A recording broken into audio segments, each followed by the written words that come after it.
Hey Fruit Faces, it is Clary Berry. I think we're rolling here. I just am enjoying Facebook Live so that I can just get it out there, not have to worry about it, come back and edit it. So again, I apologize if I start to, not be able to make a point or whatever, and just turn the speed up. You guys probably know how you can do that. Just go down and hit the little gear. You can speed it up if you want to watch this video faster or any videos. Now they have it on cell phones as well too, so I'm really happy about that. Basically, I just want to chat for a few minutes today about, well, geez, I was gonna do a little video about kind of, no, I gotta stick to, I already made the title, so I gotta stick to what I was doing. I was gonna do an update video. I'll do an update video later, so come back for that. I've got some news to tell you guys about, and I want to update you on how I did for October and what's going on with my health and my diet and everything like that for those who are interested. But so this video is kind of talking about why the hell it's something that really kind of confused me. Like after going vegan, getting on more of a healthy diet, I started realizing, that you become more sensitive to eating unhealthy foods. And I've heard other people talk about this. I've seen it on TV and stuff, and it's just kind of always baffled me. And it kind of is almost counterintuitive. Like you're thinking, okay, if I'm healthier, if I'm truly becoming a healthier person, then why is my body more sensitive? Because we think of being sensitive as being weak, or being sensitive as a problem that you want to avoid. Like a strong person is usually thought of as being, healthier.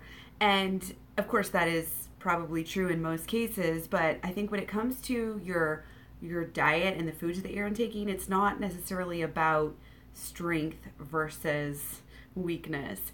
We really have to consider that, we're not just muscles and organs and fluids and stuff. We are actually like billions and billions of little tiny organisms that are living inside of us. It seems really creepy, but we have our microbiome, and that really, really, really affects what we do. They're closely related with enzymes, and they kind of, I think, work together to either make or break our health. I think that a lot of the science about the microbiome, a lot of it's very new, a lot of it's very fresh. I think it's going to be a huge buzzword coming up in the next few years. People talking about this, learning more about it, understanding more about it, sharing more about it. And for me particularly, it really explains a lot, and it kind of takes that guesswork and that wonderment out of like, why the hell am I such a sensitive person now? Like, why can I not handle eating a tiny little bit of unhealthy foods when before I could do whatever I wanted, And like I said, that can kind of be a little bit scary, especially, when you're first going vegan. And obviously with certain foods, you're going to see this right away. Like if you give up meat for a long time and then try to go back eating meat, and actually from what I've seen, you guys, it doesn't even take very long for your microbiome to change. And from what I understand, it's completely true. Like it can, a matter of days, you can actually start to change your microbiome. And so this is why foods are kind of addictive. This is why once you get that cheese out of your system, you're going to stop craving it. So just keep on with it. The more you eat healthy foods, and it's not just certain foods, it's not just meat, it's not just cheese, it's everything. And it's alcohol. A lot of people think about alcohol as, oh, well, it's a substance, it's a drug that is addictive. But really, from what I'm finding out now, is that a lot of it has to do with your guts and in the microbiome, all of those little bacteria bugs that are in there that are either able to break it down or not. And I think for a long time people have known, oh, it's the enzymes. You got to have the enzymes there to break down that alcohol and whatnot. But it's the bugs that are kind of altering your enzymes as well. So I definitely feel like it can be scary to kind of think about, wow, every little freaking thing that I eat is going to affect me in a way where I'm going to want more of that food. But it totally makes sense to me. And I think it's good to have in our minds to realize this as we're going through life, because, like yesterday, I had been eating so well. I had all this food that I, ate. I was sticking to really my good high carb, low fat diet, and I felt so great. But I had some foods kind of waiting for me, and I figured this was a great time to splurge. I had a little splurge weekend. I had Amy's Pizza. I had Gardein meatballs. I had Gardein chicken. And even though my the portions were really small, the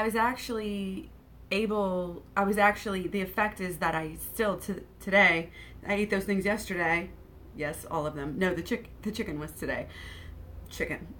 But anyway, I ate those things yesterday, and today, I'm feeling like I need more fatty foods, more salty foods, all the stuff I don't really want. So, again, it can be kind of daunting to realize, wow, like, if I just have this one little cheat, like, it could send me on this downward spiral. But again, it's good to know that the better choices that you make, the easier it's going to get.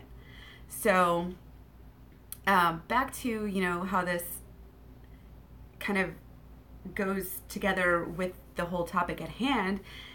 It has to do with the bacteria that are dealing with any certain type of food are going to be greater.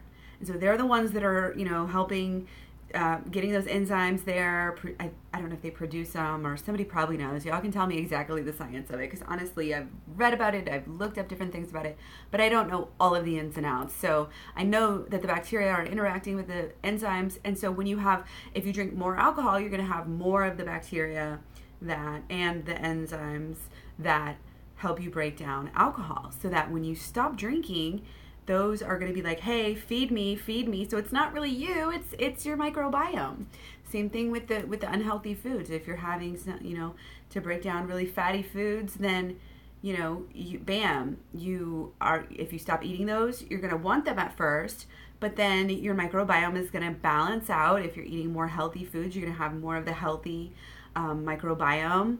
And I think it really, really is related to health overall. And that's kind of why I started looking into this, because I did start feeling worse and worse. Even if I had a tiny little cheat, I'm like, how is this possible? Why am I so sensitive? Like, on one hand, it's like you kind of don't want to be that sensitive, but on the other hand, if something can affect you, I just thought, oh, I'm just so sensitive, my liver, whatever, it's just not used to breaking down all this stuff. But like, it's helpful. It really is. If you just work with your body, rather than against, and you may have to tweak. Again, I don't recommend like being super restrictive and never like cheating or treating yourself necessarily. It's just all about finding those better for you treats, those foods that can still be considered a treat in some way, shape, or form, but won't necessarily throw you off of your diet. And thankfully, we live in a day and age where there's more and more vegan, healthy possibilities. And another thing last night I had was a whole thing of Halo Top, the peanut butter, which was pretty damn amazing. Like, it's not like quite as good tasting, like, as, like Ben and Jerry's or something, but for like a fourth of the fat or something like that, less than that. I don't even know. It was definitely a lot more gentle on my stomach. So, now I just can't eat the things I used to, even a year ago or so. It really affects me. It affects my gut, and I kind of love it. It's like, why would I want to do this to my body? You know what I mean? Why would I want to do that? So know that, use it, realize it, and, just know that if you are like having gut issues after you splurge, like, it's not the fact that your body's weaker. It's not that veganism's made you sick and that you just are dying or anything like that. Like, you're going to be okay. Your body overall is going to be way stronger with more of the good bacteria that are able to, digest the good foods, because you're just going to get more and more of those good nutrients when you do eat that good food. And kind of, here's one thing that I've kind of learned. If you have less of the bad bacteria, when you eat something that's really high in fat, really high in salt, whatever, you're going to digest less of that. Your body is going to, like, sometimes I'll notice, like, goes through your system so fast when you eat something, that's not as healthy. And it's kind of just a good thing. You know what I mean?